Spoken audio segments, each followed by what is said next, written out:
Hi everybody, my name is Davy Yap and I'll be attending San Diego State University to pursue my single subject teaching credential in social studies. So right now I'm in my room living comfortably, being able to financially support myself, but it wasn't always like this. So education sheltered me from danger growing up. In Long Beach, California, under a baby blue roof, housed a Cambodian family of 11. So as a first generation Cambodian American, I was surrounded by a host of problems. I was surrounded by gangbanging, poverty, and lack of resources.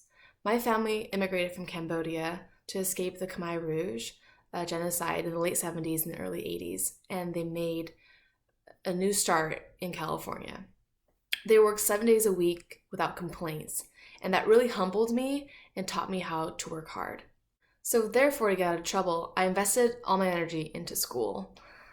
School is my outlet. It was my outlet from fights, gangbanging, and drama.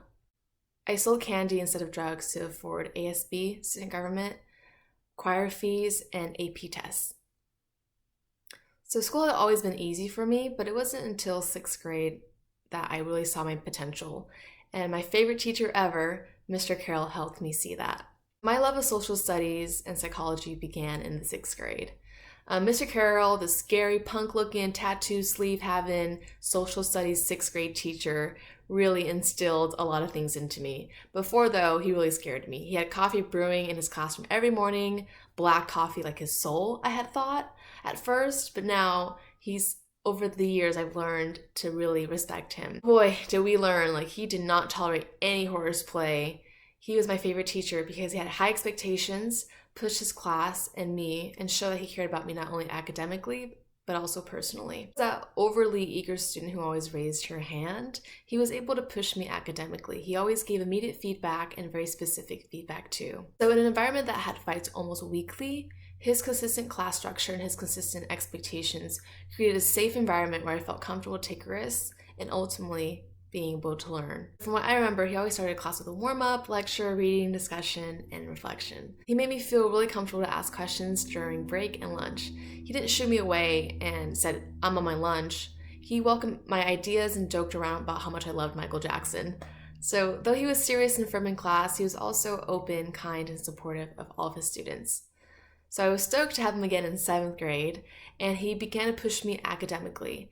He saw that I was getting the material rather quickly, and he asked me and another classmate one day to stay after class. And I was really scared. I was like, am I in trouble? Did he notice I was talking too much? But actually, he offered me and her an extra credit assignment. It was about to make a newspaper in any era of our interest. And I was taken aback. I really was. This signaled to me that he noticed that I was far advanced in his class and that I wasn't being challenged enough, and that I had opportunities either offered to me or that I can create my own. So this was really important to me because in an environment where I felt like I was drowning, as a girl in a traditional Cambodian family, I wasn't allowed to do anything except stay home, cook, clean, and study. So I could never go with friends. On top of that, I had to be really careful and strategic socially at school. Otherwise, I'd be beaten up or bullied. This moment really opened my eyes and broadened my scope of my self-efficacy, self-worth, and abilities. Even after middle school, he helped me out. Fast forward to college in San Diego, I had an assignment where I had to interview a person whose career I was interested in. And I was really interested in teaching. So I asked him, "Hey, Mr. Carroll, what made your job so worthwhile?" He said working in a city school was difficult, but all the interpersonal relationships he had created and built was worthwhile. I can attest to that. So the last 5 years I've been working with underserved high school students, and I love it. So I started volunteering at the International Rescue Committee, helping immigrant students after school with homework, tutoring, their English language, resume building, and applying to colleges.